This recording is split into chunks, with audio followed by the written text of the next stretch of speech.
Day 4 now of a manhunt that has the entire community of New Kensington, Pennsylvania, which is about 20 miles outside of Pittsburgh, on edge. The killer of a police officer is still on the loose. The tragedy began Friday night at about 8:15. That's when rookie officer Brian Shaw exited his police cruiser for what would be the very last time. Shaw, for reasons authorities are not releasing, stopped an SUV. The suspected gunman then fled on foot. Shots were fired and Shaw was killed. An arrest warrant has now been issued for the man believed to be the shooter, 29-year-old Rahmael Sal Holt. According to court documents, Holt has a lengthy police record beginning in 2007 when he was convicted of possession of an unlicensed firearm.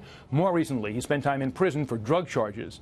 New Kensington's police chief had this message for the suspect.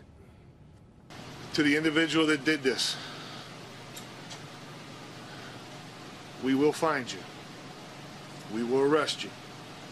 And we will prosecute you so that you are held accountable for what has occurred.